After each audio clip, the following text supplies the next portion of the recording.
জিরার ফাঁকি দিয়ে দিলাম, কারণ উপরে দিয়ে জিরা টেলে দিলে গ্রামটা খুবই ভালো।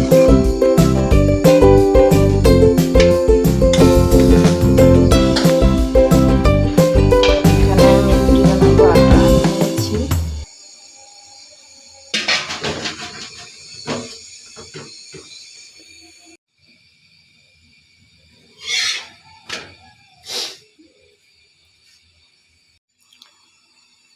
এই তো রুটিগুলো বানিয়ে নিলাম।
সব কাজকাম সেরে রান্না বান্না সেরে পাকের ঘরটা মুছে নিলাম, সুন্দর করে গুছিয়ে নিয়েছি। এক পাতিল পানি বসিয়ে রাখলাম, শীতের দিন কখন লাগে বলা যায় না, গ্যাস যখন আছে বসিয়ে দিলাম। ওই যে একটু একটু ফর্সা হচ্ছে, দেখি মেয়েকে উঠে মাদ্রাসা পাঠাই।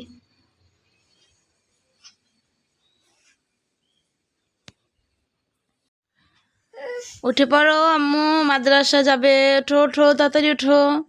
হাফসা ওঠো, তাড়াতাড়ি ওঠো। এই তো গুড মর্নিং আম্মু, ওঠো। চলো চলো, মাদ্রাসা দেরি হয়ে যাচ্ছে, তাড়াতাড়ি ওঠো। চলো চলো চলো। এখানে ছেলে শুয়ে আছে, মাথায় বালিশ নেই, কি অবস্থা, ঘুমাতে ঘুমাতে হুঁশ নেই। ওঠো ওঠো, তুমি না ভদ্র মেয়ে, ওঠো ওঠো, চলো মাদ্রাসা যাবে, চলো। এই তো বাবু আমার, এটা তো বাবু একটা মেয়ে আমার। না যাও, আসসালামু আলাইকুম। হ্যাঁ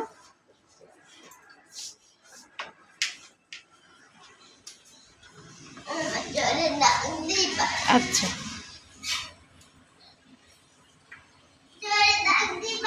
আচ্ছা।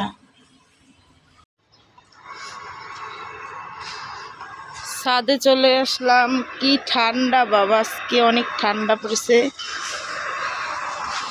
গাছগুলো ঠান্ডায় কেমন হয়েছে, পানি দেওয়া হয় না গাছে।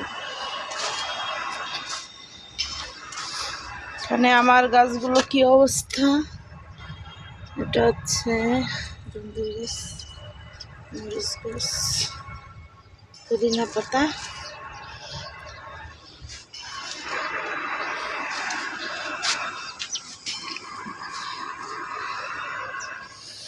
অনেক ঠান্ডা, আজকে বসা যাচ্ছে না, ভাবছিলাম যে রোদ উঠবে, আজকে কোনো রোদ নেই আকাশে। পুরো আকাশ আর পুরো এলাকা কুয়াশায় ভরে গেছে, প্রচুর ঠান্ডা, থাকতে পারবো না, চলে যাই, অনেক ঠান্ডা।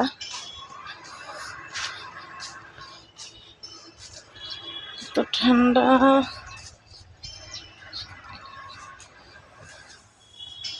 কারণ আমাদের বাড়িওয়ালাদের চুলা, তারা ওনারা এটাতে রান্না করে, বানিয়ে রাখছে, ভবিষ্যতে রান্না করবে।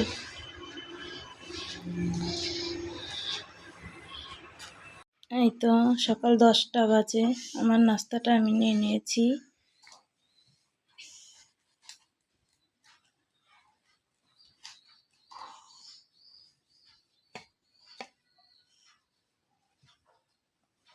বিসমিল্লাহ।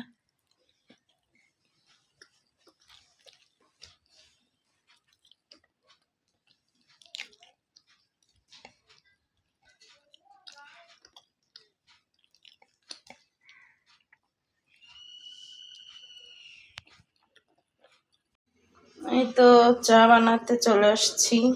একা একা চা খেতে ভালো লাগে না, তার জন্য 1 কাপ চাই বানাও। এই 1 কাপ চার জন্যই বানাতে ইচ্ছে করে না, কি করার আছে, খেতে তো হবেই বলেন। নাস্তা খাওয়ার পরে চা না খেলে ভালো লাগে না। আজকে দুধ চা খাবো, রং চা খাই সব সময়, কিন্তু আজকে একটু দুধ চা খেতে ইচ্ছে করছে। এখানে চা পাতি দিয়ে দিলাম। এখানে কত কিছু পড়ে যায়। এখানে দুধ এনেছি, কালকে আমাদের ভাইয়াকে বলছিলাম যে একটা কন্ডেন্স মেলানো, কন্ডেন্স মিলের চা আমার কাছে ভালো লাগে। দুধ চা গুঁড়া দুধের চা ভালো লাগে, কিন্তু এটার চা অন্যরকম, আলাদাই স্বাদ। চিনি মিক্স করা লাগে না, এটা দিলেই হয়, পরিমাণ মতো একটু বেশি করে দিলেই হয়। তো গ্যাস চলে যাচ্ছে, একটু বাইরে যাচ্ছি, সেই জন্য কিছু কেনাকাটা করতে।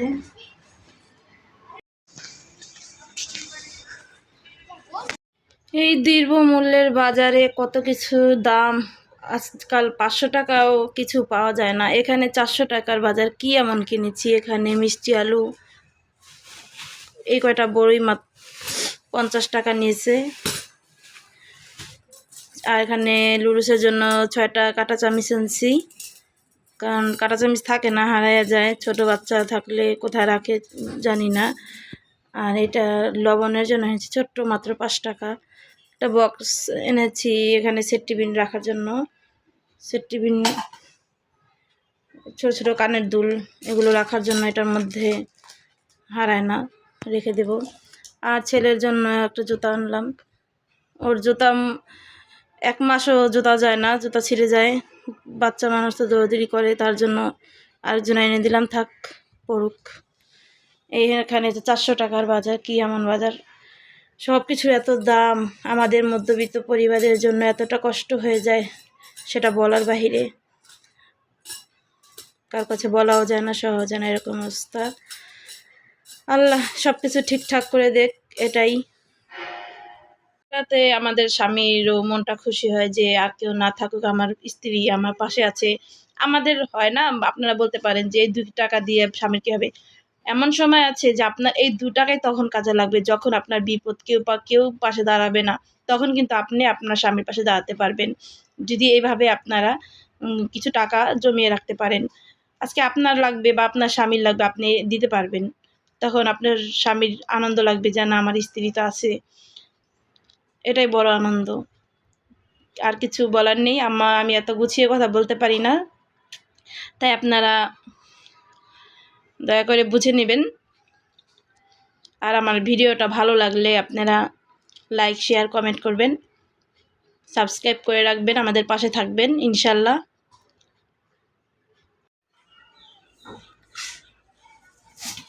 খানাডুলিটা অনেক দিন হয়ে গেছে, ময়লা হয়ে গেছে, পরিষ্কার করা হয় না সময়ের কারণে, তো ভাবলাম আজকে পরিষ্কার করি। এই তো সংসারে কাজকর্ম ছাড়া আমাদের মহিলাদের, ঘরের মেয়েদের আর কি আছে বলেন। নিজের ঘরটাকে সুন্দর করে সাজাবো, এই তো ঘর দুয়ার পরিষ্কার করলে নিজের মন মানসিকতাটাও দেখবেন ভালো হয়ে যায়। এখানে আমি এগুলো সব নামিয়ে তারপর পরিষ্কার করব। আচ্ছা, আমি এটা গোছাই, তারপরে আপনাদের সাথে ফিরে আসছি।